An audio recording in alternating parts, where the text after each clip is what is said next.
The world's core infrastructure, energy, telecoms, transport, water, will see at least $79 trillion in cumulative investment by 2040. But there's a $15 trillion investment gap that, left unfilled, means aging bridges, congested networks, and outdated data centers. Mastering cloud infrastructure, especially Google Cloud's global backbone, is how we close that gap. Welcome to Part 2 of our Cloud Infrastructure Deep Dive. In Part 1, you saw how providers charge for the seconds you use, not rounded-up hours. Now we go a layer deeper, the actual physical network that makes global scalability possible. We'll explore private fiber backbones, how edge locations keep latency low, why regions and zones are the building blocks of resilience, and the 4 primary methods you'll use to manage resources. This is the foundation every cloud professional needs before writing a single line of config. Major cloud providers invest billions in private fiber networks. For example, AWS owns a global backbone of terrestrial and subsea cables, connecting regions, edge locations, and availability zones. Traffic between data centers often travels over this private backbone instead of the public internet, cutting latency and giving the provider full control over routing. It's the same principle Google Cloud applies. Keep your packets off the chaotic public net for a faster, more predictable experience. Pause the video. What is one advantage of a private backbone? Pause. The big one. Lower latency and more reliable connections. Your data stays on dedicated fiber, bypassing the congestion of the public internet. Cloud providers scatter points of presence across major metropolitan areas worldwide, strategic facilities that serve as network on-ramps. When a user makes a request, the nearest POP grabs it and hands it straight onto the provider's fiber backbone. AWS alone runs hundreds of these edge locations. That geographic density shrinks round-trip time from your device to the core network, boosting everything from video delivery to API calls. Here's what beginners get wrong. Edge locations are not the same as regions, and mixing them up costs you points on architecture exams. Regions are the larger data center clusters where your compute and storage live. Edge POPs act as the front door. They accept requests, cache static assets, apply security like DDoS filtering, and route traffic onto the backbone. Think of POPs as the bouncer and traffic cop. Regions are the warehouse and back. Pause the video. How does an edge location differ from a region? Press play for the answer. Pause. Edge locations are smaller caching points placed close to users. Regions are big data center clusters where your workloads actually run. A region is a collection of data centers in a specific geography. Think ES East 1 in Northern Virginia or EU West 1 in Ireland. Picking the right region isn't just about proximity. It affects latency, legal compliance, and cost. A European bank might be forbidden from storing data in another country, and a gamer in Tokyo will feel the delay if their server is in Ohio. Check your provider's region picker and pricing page before deploying a single VM. Latency, compliance, and cost frequently pull you in opposite directions. Real-world architectures usually deploy a primary region for compute and a secondary region for disaster recovery, both selected after mapping where your users are, which laws apply, and what your budget can bear. Don't just choose the region whose name looks familiar. Use the provider's infrastructure page to compare real-world latency and pricing before you commit. Pause the video. What's the key advantage of a private backbone? Press play. Pause. It gives you lower latency and a more reliable connection. Your data never crosses the public internet. Inside every region, cloud providers partition their data centers into isolated zones, often called availability zones. Each zone has its own power, cooling, and networking, so a fire in one zone won't bring down the others.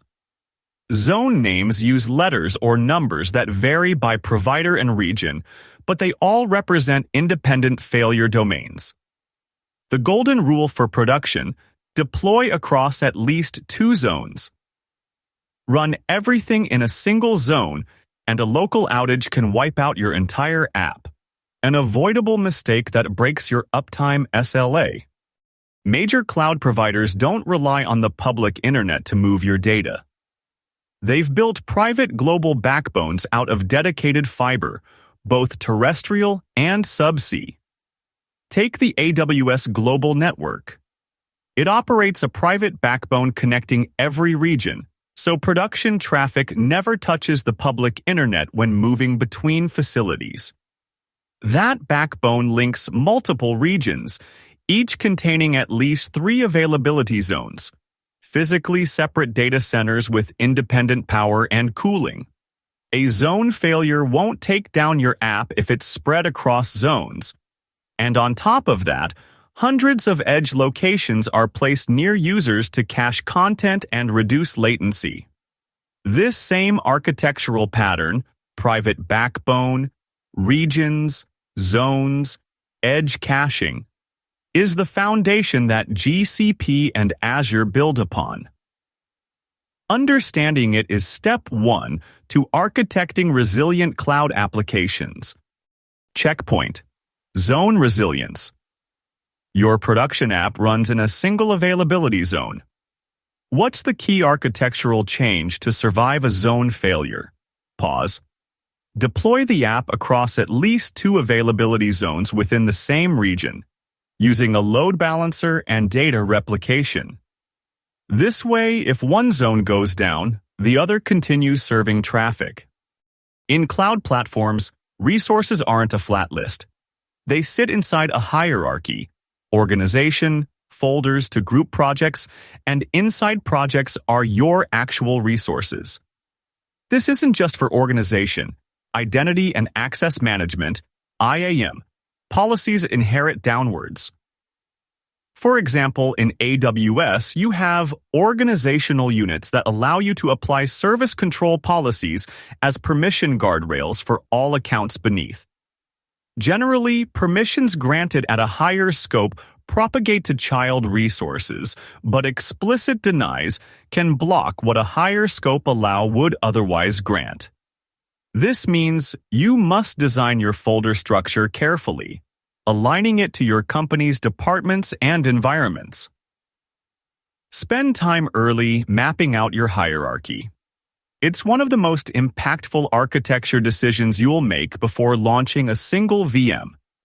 When you start in the cloud, your first step is creating a container, a project, an account, a subscription. That container ties together 4 critical properties: an immutable identifier that appears in every CLI command and URL, a friendly display name you can rename anytime, an auto-generated account number you can't change, and exactly 1 billing method. Every resource you create, a VM, a database, a storage bucket, lives inside one container. The biggest mistake beginners make? Picking a generic name like Test123 for that immutable identifier. You'll be typing it in G-Cloud, AWS CLI, Terraform every day for years. Spend 15 minutes designing a naming convention that includes environment, team, and purpose, like Prod Ecom Westus. It's boring work now, but your future self will thank you. Here's a critical cost governance pattern. A single billing account can pay for many projects or accounts. That means you get a consolidated view of all cloud spend across dev, staging, and production. This is how enterprises keep finance from having a heart attack. And each project can have its own budget alerts, You can set them up in minutes from the billing console. If your spend hits a threshold you define, you'll get a notification. Do this 5-minute task now before you accidentally rack up a multi-thousand-dollar bill from a forgotten VM. The dossier from CFA Institute noted that global infrastructure investment is heading towards $79 trillion. Don't add to it unnecessarily with runaway costs. There's a widespread beginner misconception about policy inheritance, that the most permissive policy wins. That's wrong. In most cloud IAM systems, all applicable policies are evaluated together. Effective permissions generally come from the union of allowed actions, minus any action that is explicitly denied, regardless of which level the deny sits at. So if you grant admin at the organization level, your user gets broad access. But if you later add a policy at a project that explicitly denies a specific action, that deny overrides the admin's allow, and the user cannot perform that action. The hierarchy still flows downwards. Parent grants contribute, but deny statements at any level trump. This is why you must plan roles at the correct scope and use deny with caution. Understand this model deeply, and you'll avoid the most common IAM disasters. Here's a trap that catches many beginners. The primary identifier for your cloud environment, whether it's an AWS account ID, an Azure subscription guide, or a GCP project ID, cannot be changed after creation. You can rename the display name, but that underlying ID appears in every CLI command, CloudFormation export, and IAM policy. Changing it means tearing everything down. So before you hit create, plan your naming conventions. A good pattern: environment, team, purpose.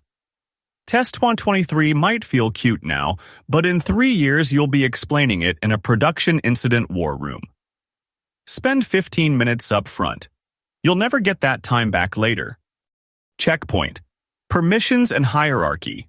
You grant viewer role at the organization level. Later, at a specific project, you attach a policy that explicitly denies storage.buckets.list. What can the user now do? Pause. The user retains all other viewer permissions, like seeing VMs and networks, but cannot list storage buckets in that project because the explicit deny overrides the inherited allow. This is crucial to grasp for any cloud certification. Resource placement in the cloud isn't arbitrary. It directly determines your app's resilience. Resources have a scope that dictates their exposure to infrastructure failures. Some resources are global, spanning multiple regions and even continents. Examples include certain DNS services or top-level network constructs. Others are regional, living within a single region but capable of replication across zones. Then there are zonal resources, your compute instances, block storage volumes, that are physically tied to one availability zone. If that zone fails, the resource goes down unless you've architected for redundancy. So you can't just make a single VM global. You must design for multi-zone or multi-region architectures to achieve high availability. This is the foundation for every compute and storage decision you'll make. Quick reference. Global resources like IAM and networks are everywhere. Regional resources cluster within a geographic area, often with automatic replication across zones. Zonal resources are locked to a single availability zone. If it's gone, they're gone, unless you've set up replicas. Bookmark this mental model. It'll save you hours when you're debugging why your instance disappeared after an AZ outage. Checkpoint time. In a typical cloud provider, is a managed database service scoped to a single zone, or does it operate across an entire region? And how does that change your high availability plan? It's regional. It can replicate across multiple availability zones within that region, giving you automatic failover if one zone goes down. That means your availability plan treats the database as region resilient, not zonal. Cloud providers give you several ways to get things done, but you'll mostly rely on these four.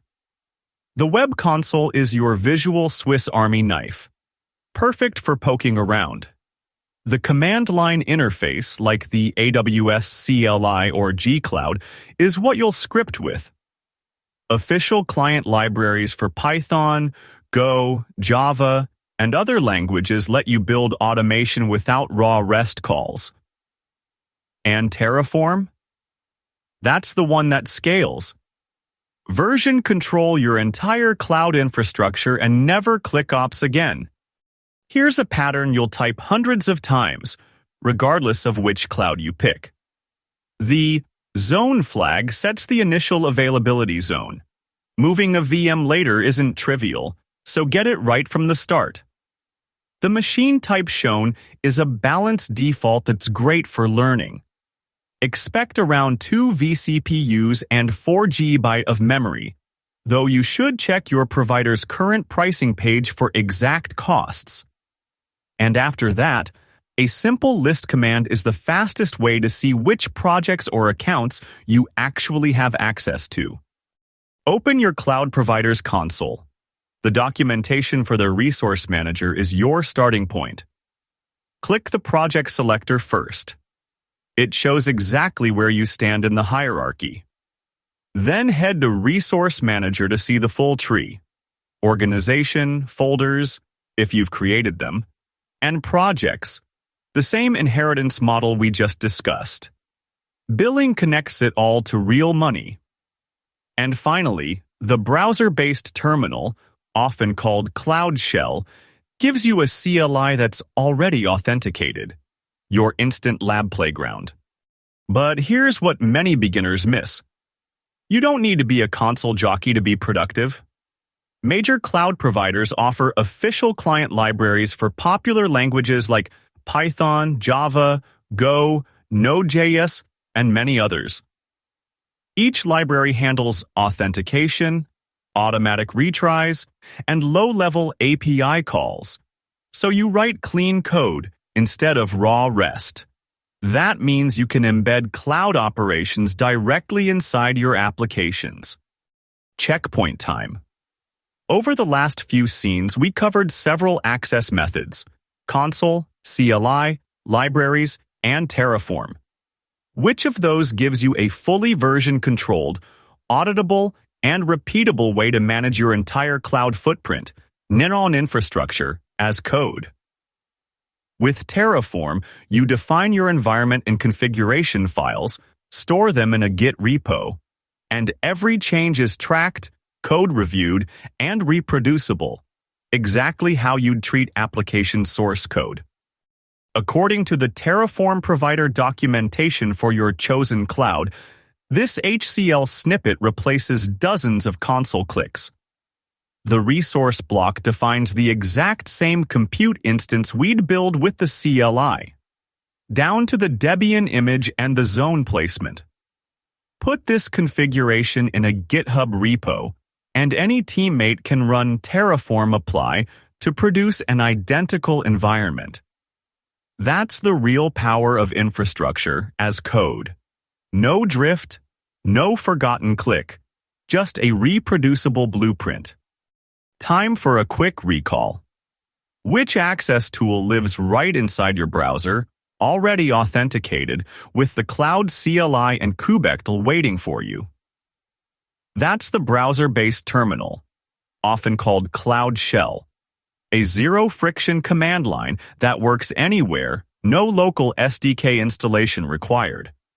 Every major cloud provider offers a browser-based terminal. Some call it Cloud Shell. It's pre-authenticated, so you never waste time on credential setup. The Cloud CLI and kubectl are pre-installed, and you get a persistent home directory that sticks around between sessions. For beginners, this eliminates the SDK installation headache. For pros, it's a safety net when your laptop dies 10 minutes before a demo. Before you spin up a single VM, nail these 5 architecture habits. 1. Spread every production workload across at least 2 availability zones. A zone-level fault shouldn't take down your entire service. 2. Manage everything through Terraform from day 1. ClickOps doesn't scale. Infrastructure as code does. 3.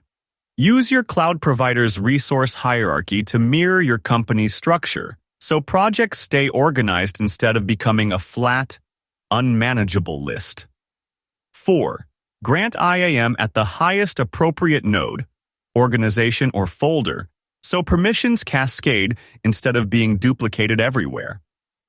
And 5. Choose regions based on where your users are and what data residency laws require. The lowest cost region is rarely the optimal one. Bookmark this list. Your future self will thank you. Time to lock in Chapter 2. Pause the video and answer this question aloud. No peeking. What 2 key building blocks make up a cloud provider's global infrastructure for high availability and low latency? Go ahead and answer. We'll reveal right now. Chapter 2 is all about the ground floor of cloud infrastructure. First, physically speaking, leading providers string their data centers into regions and availability zones, linked by a private backbone network that keeps your traffic off the public internet. Logically, everything lives inside a resource hierarchy, whether it's organizations, folders, projects, or accounts. Each layer inherits permissions and billing. IAM is additive. Rights flow down, and you can't revoke what a higher node grants. So grant at the highest appropriate level. For production, the golden rule is multi-zone deployment and infrastructure as code. Finally, your project or account is the fundamental identity and billing boundary. Choose its ID wisely because, in many platforms once set, it's permanent. Always verify exact details in your provider's current documentation. That's the bedrock. Now let's build on it. Before the next video, cement your understanding with 3 concrete steps. First, pull up your cloud provider's documentation and review the region map. Knowing where your instances live is step 1 to high availability. Second, choose a region near you and note the number of zones it offers. Multi-zone design is the golden rule. Third, open your editor and write a Terraform snippet that deploys a resource across 2 zones. Then join me in part 3, where we'll launch real VMs, explore machine types, preemptible instances, and auto-scaling with managed instance groups. See you there. That's a wrap on part 2 of Cloud Infrastructure Fundamentals. You now understand the global architecture of major cloud platforms, how regions and zones deliver resilience, why a private backbone matters, and how to structure a production cloud account with proper hierarchy and multi-zone design. Hit subscribe so you don't miss part 3, where we'll spin up real compute resources, optimize costs, and make your infrastructure bulletproof. See you in the next lesson.